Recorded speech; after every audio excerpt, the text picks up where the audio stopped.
Kathy Alberto was born to Eugene and Jackie Miles on February 25, 1953, in Hollywood Presbyterian Hospital.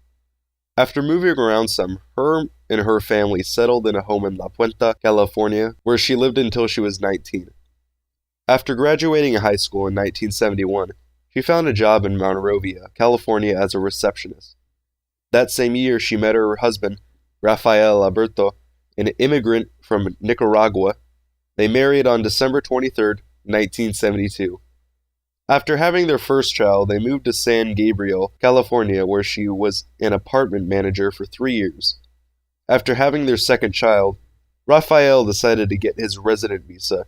A couple years passed until he finally received it, but he still had some trouble finding work due to his broken English.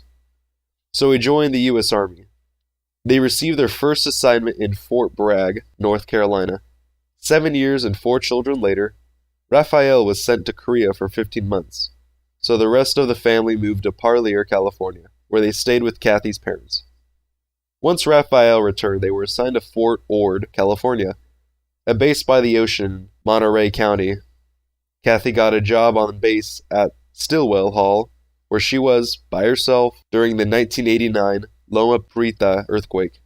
This is an excerpt from an article she wrote on the incident. I am haunted. I close my eyes.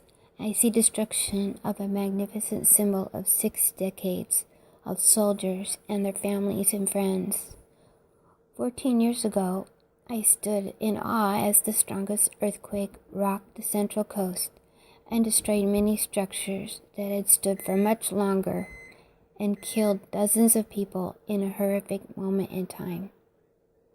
I stood transfixed as I watched the walls ripple and the floors heave. Was this the day Stilwell Hall would slide into the Pacific? As the seismic waves subsided, I felt an almost gentle sway under me, like being on a ship as she rode the tides. I watched a surreal visual of large ceiling tiles in the ballroom float leaf-like to the parquet floor. The phone ringing startled me back to reality. This was a bad one, worse than I had ever lived through during my life in California, where the earth moves on a fairly regular basis. I hesitated to run to the other side of the expansive structure where the phone was calling to me. Undoubtedly, my kids, worried that Stilwell might have collapsed, as had been predicted since the 1983 storms that eroded away much of the support for the oceanside property where Stilwell had proudly stood for 40 years.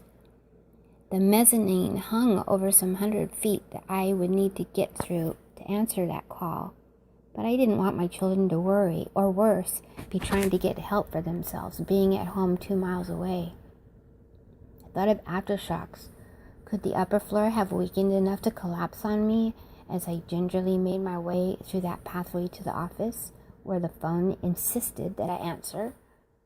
God, please keep this place together.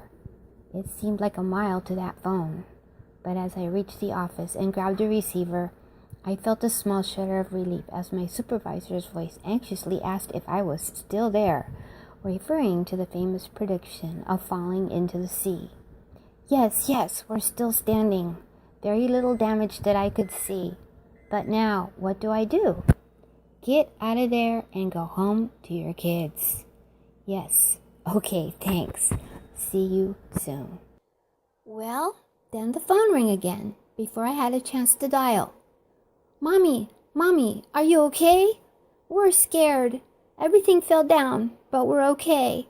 Come home. My daughter anxiously described the events at home. But thank God everyone was fine, just scared out of their wits. I assured them that I would be home as soon as I could and to be very careful of aftershocks. I looked around Stilwell. It was eerily quiet, except for a faint creaking sound. Everything seemed to be okay, as best as could be expected after an exceptionally strong earthquake.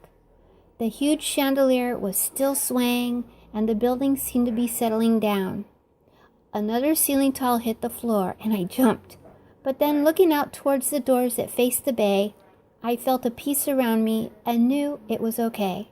The old girl had survived the big one, and I was there to witness it. Luckily for people like Kathy in the Monterey area, they received the less severe side of the quake.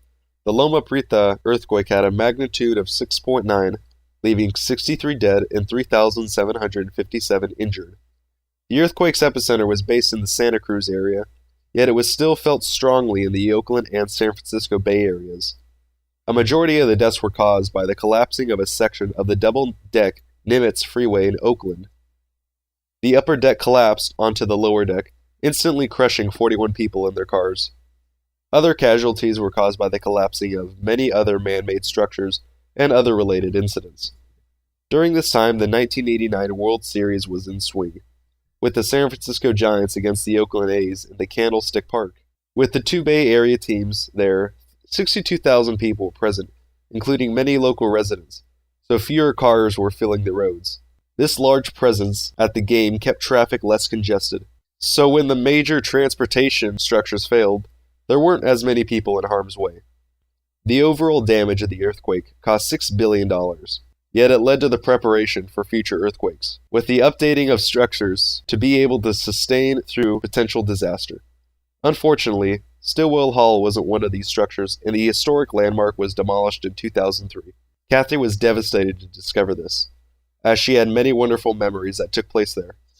The discovery of the demolition inspired her to share her story of her time with Stilwell. It will now be spread with many others, so they will know the treasure that is Stilwell Hall.